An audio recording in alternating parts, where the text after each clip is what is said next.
Kabola, latest mock draft. And this is very interesting mock draft, Kabola.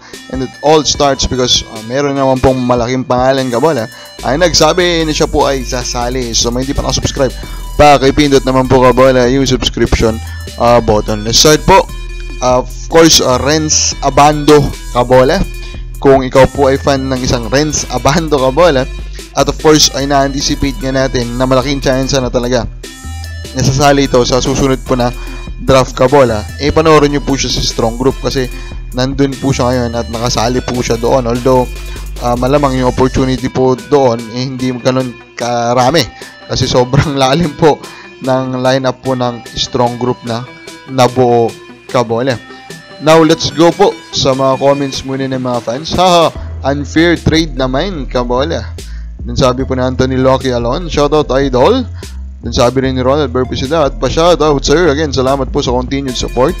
Marcinel Badayos, bakit di na lang ninyo aminin na Northport were just as good as advertised, Kabola? They still need to prove it in the playoffs, Kabola.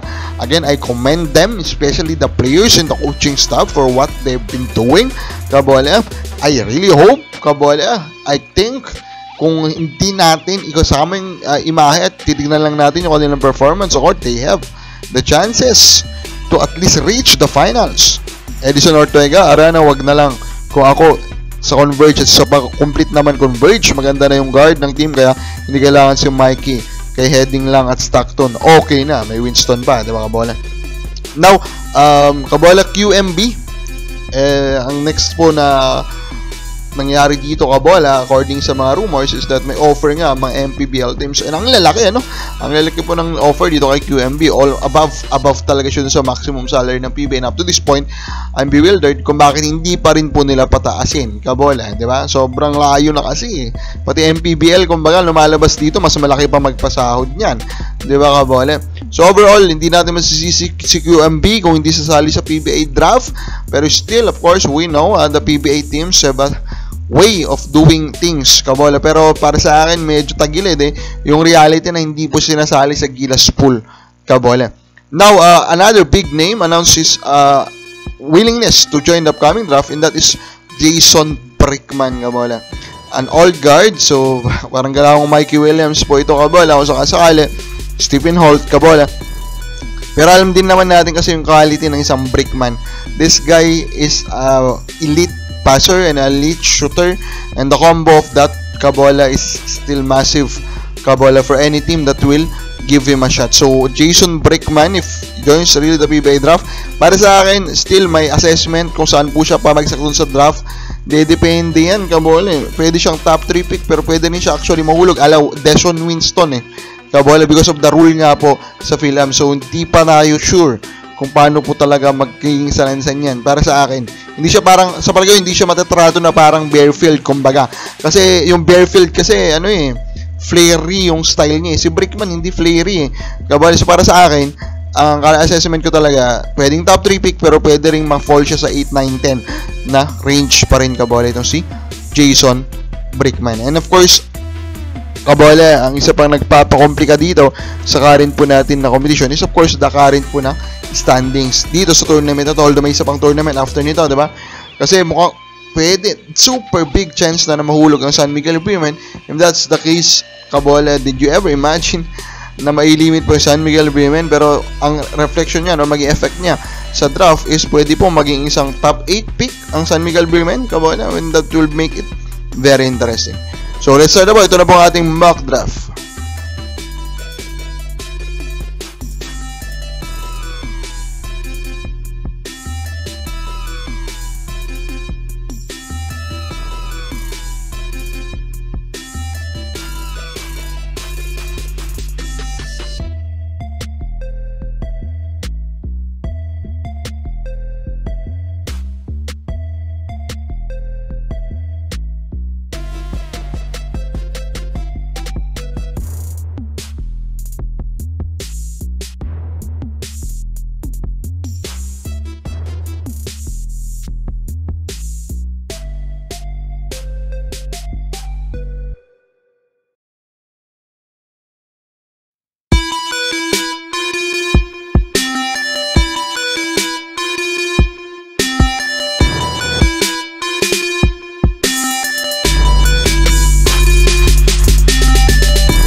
So, nagustuhan mo ba yung kinuha mo ng favorite team mo? Comment lang po sa baba.